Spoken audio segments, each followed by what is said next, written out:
খারাপ করেন তাহলে আপনি আমার মেসেজটুকু বুঝতে পারলেন না। আমি কিন্তু কোনো প্রার্থীর সাথে আমি বিশেষ করে রাজনৈতিক কোনো প্রার্থী যারা সম্ভাব্য প্রার্থী, এখন অনেক দল তো প্রার্থী ঘোষণা করেনি, আবার কেউ কেউ করেছে। তা আমি বারবার বলেছি যে আপনারা যদি আচরণ বিধিমালা লঙ্ঘিত হয় তাহলে কি হবে, আপনার প্রার্থিতা বাতিল হয়ে যাবে।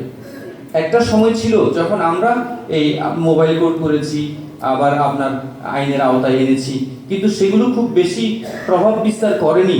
এখন কিন্তু প্রভাব বিস্তার করবে। আমি আপনাকে 10,000 টাকা জরিমানা করলাম, আপনার নির্বাচন কমিশন কিন্তু প্রার্থিতা বাতিল করে দিতে পারে।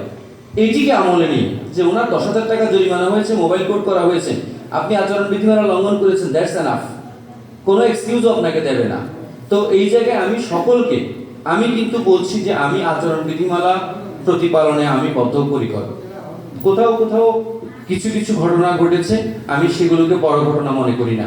ওসি সাহেব আজকে সকালেও আমাকে বলেছেন, আপনি মনে হয় নিউজ দিয়েছেন কোথাও ঝামেলা হচ্ছে।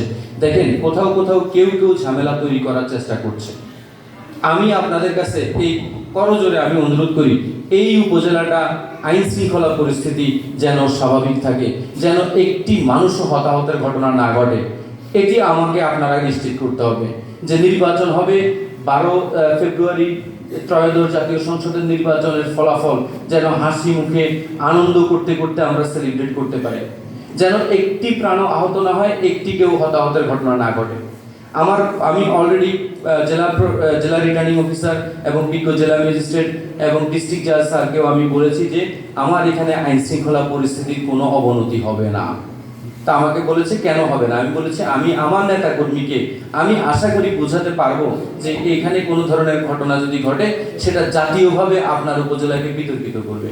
এমনিতে সালতা উপজেলার কিছু আপনার মানুষজন একটু সহিংসতা দেখায়, এই ধরনের একটা রিউমার রয়েছে। তো এটি আবার যদি জাতীয় নির্বাচনের সময় ঘন ঘন নিউজ হয় তাহলে এই আপনাদের ইমেজ আরো নষ্ট হবে। তা আমি আর কথা বলবো না, আমার কথায় কেউ আহত হবেন না। আমাকে একটি গুরু দায়িত্ব পালন করার জন্য রাষ্ট্র আমাকে দিয়েছে, এই দায়িত্বটুকু আমি পালন করতে চাই।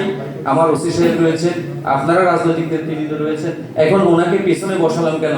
উনি যদি মন খারাপ করে তাহলে তো আমি পারবো না, আমি তো সামনে একটা চেয়ার দিতে পারবো না। তাহলে আপনার